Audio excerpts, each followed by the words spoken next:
Did you know that McLaren was disqualified in Las Vegas by just a few tenths of a millimeter? And that the drivers are now more furious than ever with the FIA? What seemed like a technical infraction has uncovered an internal storm in Formula One. Is what happened really fair? Lando Norris had finished second, just behind Max Verstappen, who seemed resigned to giving up ground in the championship. Oscar Piastri, for his part, had run an impeccable race, reaching a solid fourth place that kept his chances for the title alive. Everything was celebration in the McLaren pit. Smiles, hugs, optimism. But the calm lasts little in Formula One. At 1:42 in the morning, while some engineers began to put away their equipment and journalists were reviewing their headlines for the next day, the FIA issues an official statement that paralyzes the entire paddock.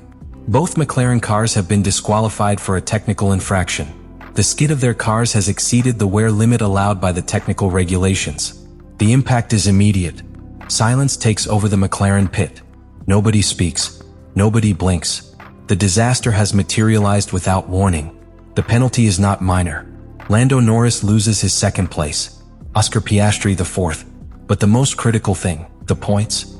That night, Norris goes from leading the championship with a comfortable lead of 30 points to just 24. Worse still, Max Verstappen once again equals Piastri in points. With just 2 races left in the season, the championship becomes Russian roulette. According to official reports, the skid of Norris' car showed wear of 0.12 millimeters beyond the limit. Piastri's even worse, 0.26 millimeters. It may seem like a trifle, a microscopic variation. But in Formula One, those tenths can be the difference between glory and disaster. And this time the disaster gave no warning. McLaren's internal reaction is devastating. It was leaked that the team already suspected during the last laps that something was not right. Norris's pace inexplicably collapsed in the final stretch of the race, losing 3 seconds per lap for no apparent reason.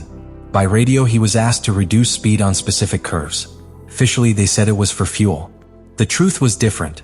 The team's internal algorithms indicated that the bottom of the car was too close to the asphalt, and they feared that the skid would not hold up. Tension boiled over when it emerged that the disqualification of Norris and Piastri had been the result of a partial inspection. Only 4 cars were measured at the end of the race, and of those 2 were McLaren. Coincidence? For many, it was a selective and suspiciously timely decision. At such a decisive moment in the championship, in a race in which Norris could escape in points and Piastri could establish himself as a serious contender, this intervention was not seen as a simple application of the regulations, but as a move that completely altered the course of the title. What truly ignited the pilots' fury was the lack of transparency. No one knew for sure which cars were going to be inspected. There was no clear criterion or standardized procedure. The FIA hid behind its random control rules, but in a sport that is defined by milliseconds and technical decisions at the limit, the drivers demanded something more than a vague justification. Some, in off-mic statements, spoke of double standards. Others were more direct, stating that if cars from other teams, including Red Bull or Ferrari, had been evaluated under the same parameters that night, the results could have been different. But the damage had already been done, and the only 2 sanctioned were the ones who had the most to lose. Within the FIA, the scandal has left cracks. Some sports stewards questioned the lack of uniformity in controls.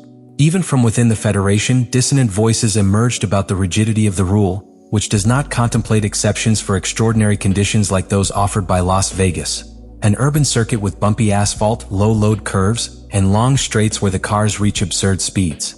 Under these circumstances, even normal configurations could generate unexpected wear, as indeed occurred with the MCL-39. But the FIA did not give in.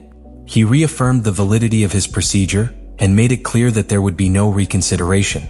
In its logic, a binary rule does not allow discussion. Either you are within the range or you are outside. And if you're out, it doesn't matter if by 0.1 or 1 millimeter, you're disqualified. This, rather than calming things down, ended up infuriating the pilots.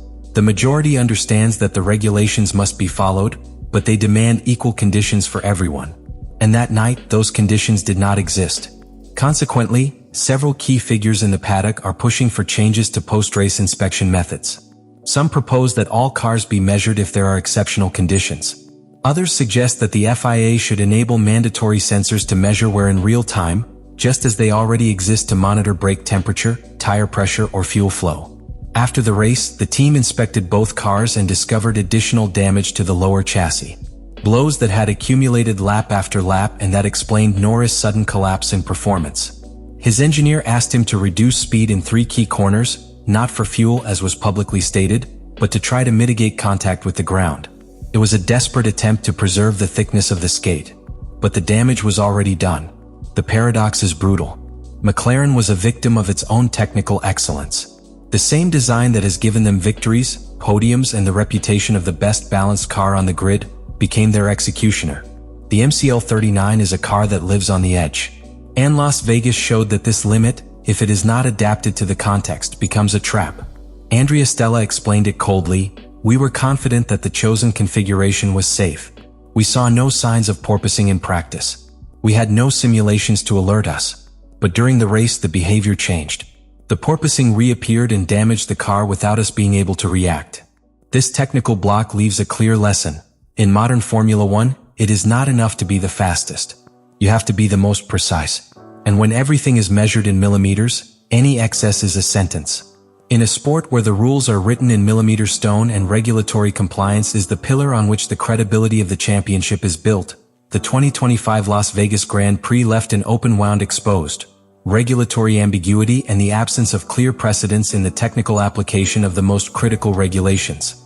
Because in this case, it was not only the disqualification that generated the scandal, but the form, the procedure, and the regulatory loopholes that surrounded it. In Las Vegas, only 4 cars were inspected. 2 of them were McLaren. That single decision on a bumpy and demanding circuit altered the course of the World Championship. Because if the track was causing excessive wear on the skates, wouldn't it be logical to check the entire grid? Wasn't that fair, the minimum in such specific conditions? And here a perverse paradox comes into play. The skate rule is absolute. If you're below the limit, you're out.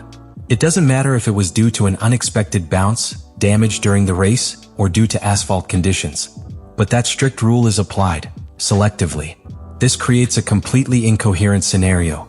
It's like having a traffic law that punishes anyone who passes on red with jail time, but only checking drivers who drive in red cars or with odd license plates.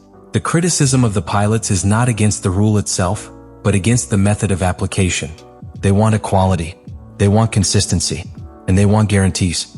Because if every millimeter of your cars is evaluated with a magnifying glass, then that magnifying glass must be applied to all of them equally. Failure to do so transforms technical regulations into a random tool, when it should be the very foundation of the competitive order. The FIA, for its part, defends itself by hiding behind the text of the regulations. They say that the selection of cars for inspection is the prerogative of the technical delegate, and that decisions are made based on technical and operational parameters. But that argument falls apart when the consequences are as enormous as those in Las Vegas. The impact of that choice was enormous. It altered the championship lead, resurrected Verstappen in the fight for the title, and plunged McLaren into an emotional and technical crisis from which it may not recover for the remainder of the season. When the FIA disqualified Lando Norris and Oscar Piastri, it didn't just erase their results for one night. It unleashed a total reconfiguration of the championship, an emotional and strategic restart in the most delicate part of the calendar. Because with only 2 races remaining, the Drivers' World Championship has no owner. And now, more than ever, psychological pressure and tactical reading will be decisive. Until that fateful Sunday in Las Vegas, Norris seemed to have the situation under control. His MCL39, despite its limitations on slow circuits, had proven to be the most balanced car of the year. Lando had just had a victory, multiple podiums, and most importantly, a streak of clean, error-free races. Confidence was at its peak. But that night, everything changed. The Dutchman, who for a good part of the year had been in tow, without the dominant car of previous seasons and with an unstable technical environment after the departure of Checo Perez and the internal tensions at Red Bull, is now back in a position to revalidate his title. He does so not because his team has resolved his root problems, but because the situation opened a door that seemed closed. The championship race has entered all-out war territory. Verstappen and Piastri are equal on points. Norris only surpasses them by 6 units. Between the 3, the margin is minimal, but the narrative they carry is very different. Verstappen arrives with a brutal moral boost. He won in Las Vegas. His car survived without penalty. And he has sent a clear message. He is still here to win. Piastri, although affected by the disqualification, remains a serious contender. He has the pace, the tactical maturity, and the support of a team that believes in him. But the Australian knows he cannot afford another mistake, nor another subpar qualifying session. The next races are all or nothing. Norris, on the other hand, is in a complex position.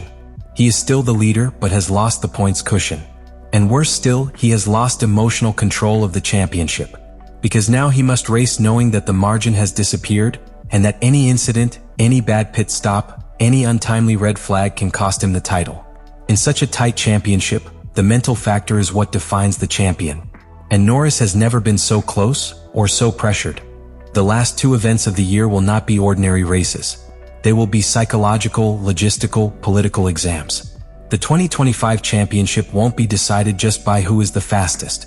It will be decided by whoever makes the fewest mistakes, whoever withstands the emotional storm that Las Vegas unleashed, and whoever is able to turn pressure into momentum. Let me know in the comments what you think about all this.